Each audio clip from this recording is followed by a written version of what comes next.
Chapter 19 101 Ways to Find a Map. For the next several hours, Mal, Jay, and Evie helped Carlos with the painstaking task of finishing his mother's laundry. Or to be more specific, Jay and Evie helped Carlos while Mal supervised. For a woman who lived in a semi-deserted island full of ex-villains, Cruella sure had an elaborate wardrobe, Mal thought. There were fringed scarves and silky black gloves, fishnet stockings and slinky black dresses, chubby wraps and whisper knit cardigans, bulky coats and frilly corsets. Cruella de Vil might be exiled, but that didn't mean her clothes were going to be anything less than stunning.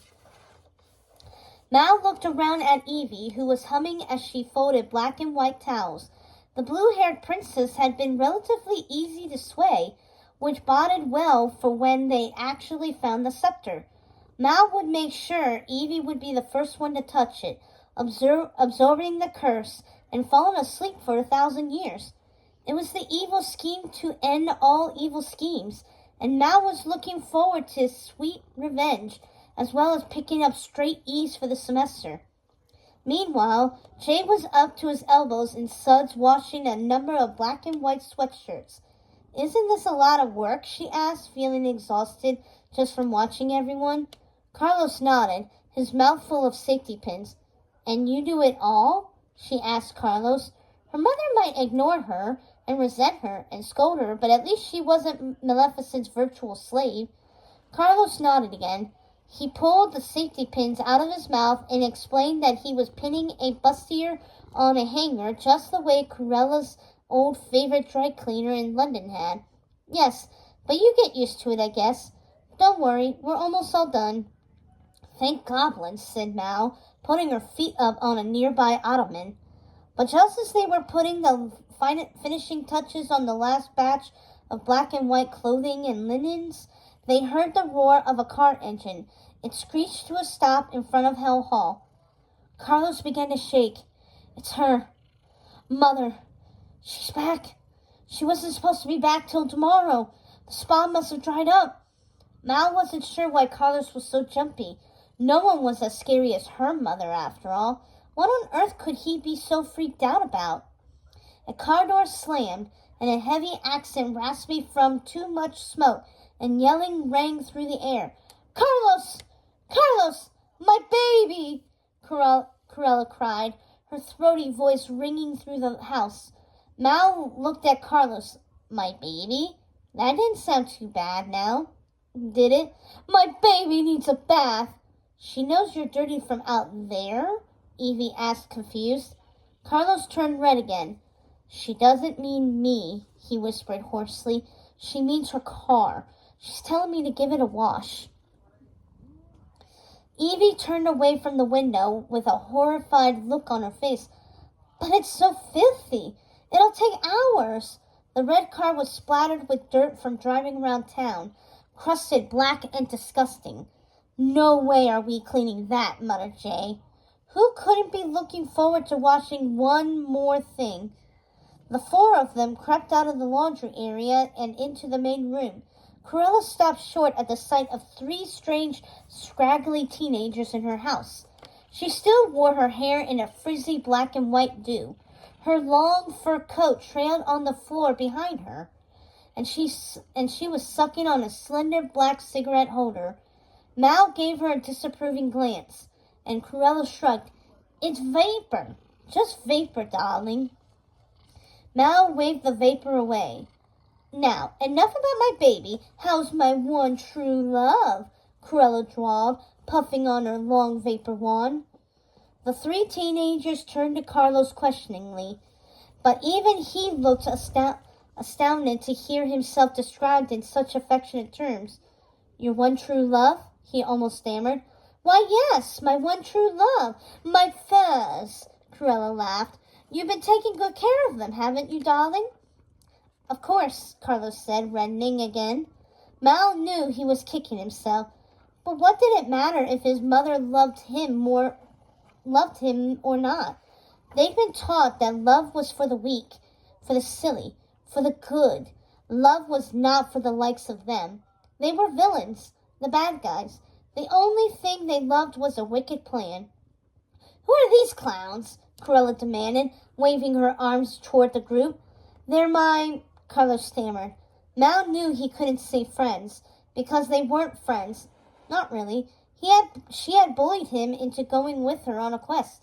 Evie pitied him, and Jay was there only so he could attempt to steal the chandelier. Either Cruella didn't notice or didn't care. "Where are Jason, Harry?" she asked. Carlos shrugged.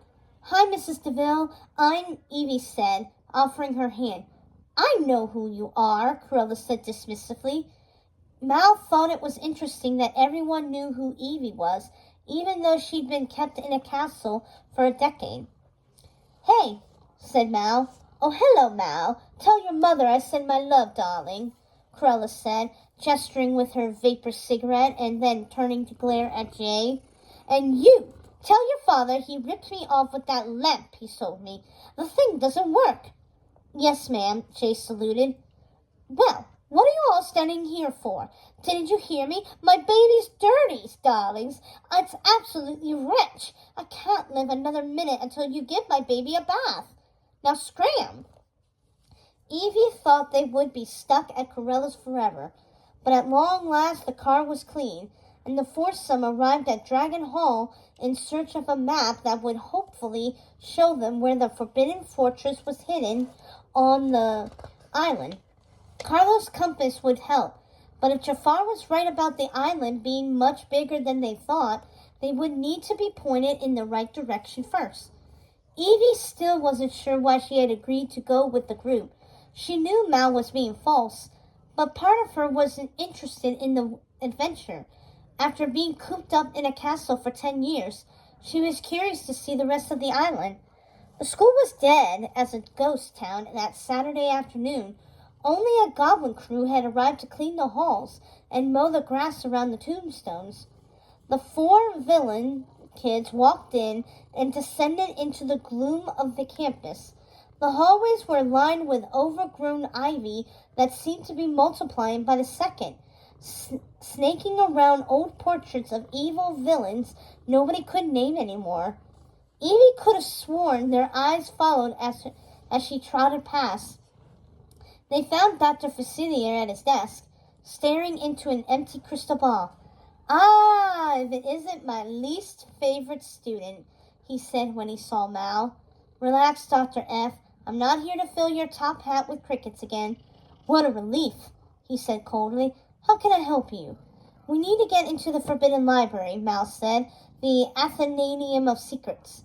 "Ah, but there's a reason it's called the Forbidden Library, because students are expressly forbidden to enter," he said sternly. Evie thought Mal would give up, but instead Mal hopped up on Dr. Facilier's desk, cool as Lucifer. "Yeah, about that," she said, plopping down a pack of tarot cards. "Entrance fee?" Dr. F picked a few up and held them under the dim reading light beside him. "The Major Arcana." "Impressive." He pocketed the tarot set and studied the four students in front of him. "What exactly are you looking for in the library?" "A map of the island," said Mal. "And make it quick, will you? I haven't got all day." The giant spider guarding the door moved away as docile as a cat when Dr. Facilier tickled its belly. The door to the Library of Forbidden Secrets opened with a rusty squeak, and Dr. F escorted the four of them through. Tall, teetering bookshelves housed tattered, waterlogged, leather-bound books, covered with 20 years' worth of dust, as well as beakers and vials filled with strange-looking liquids and potions. As Dr. Facilier scurried down the dingy corridors before them, moving through the rows of bookshelves and muttering under his breath, they were only able to make out the faint outline of his glowing candle, casting shadows against the library walls. "You know he's got bat poop for brains, right? This could all be for nothing," Jay whispered. Mal shot him a look. "Just saying," said Jay. "It's worth a try," Evie said from behind them. stopping briefly to untangle herself from a cobweb. Otherwise, we'll be just wandering around in the dark like we are now. Sorry. Yeah, it couldn't hurt, agreed Carlos.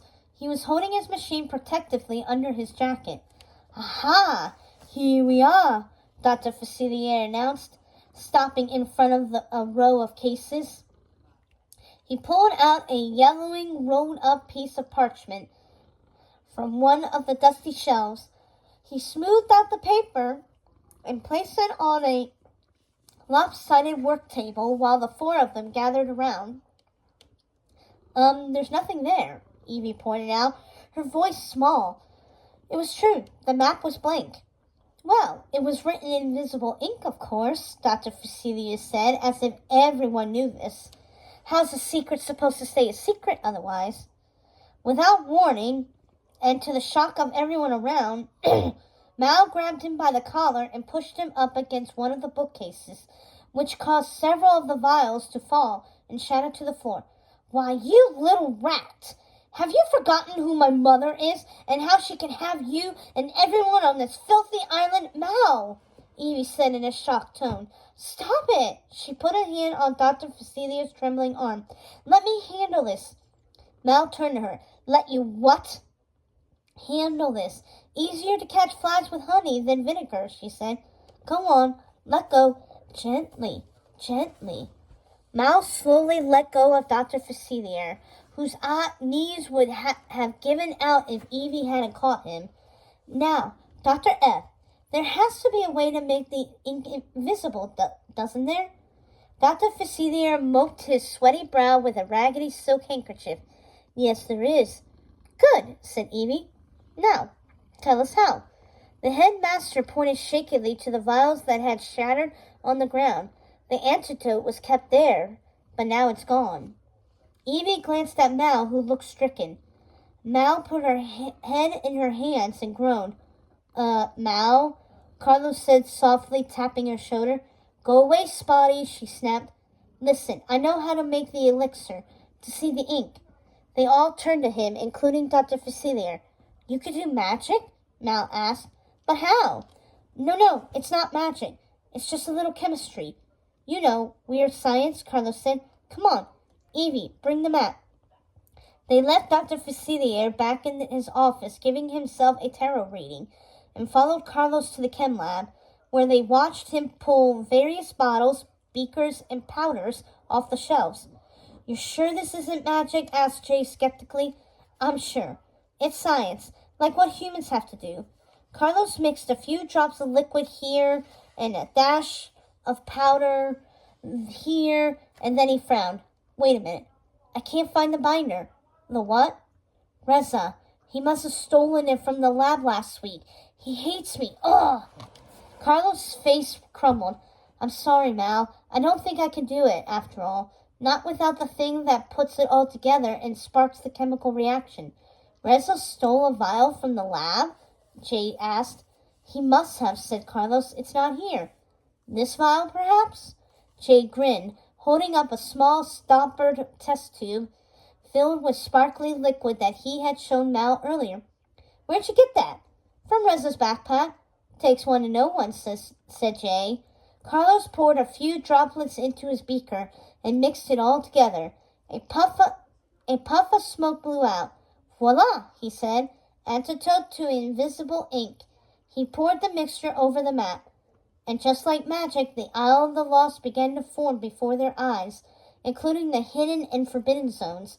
The Forbidden Fortress appeared, a menacing-looking castle of spiky walls and twisty towers, located on the edge of the island, right in the middle of nowhere.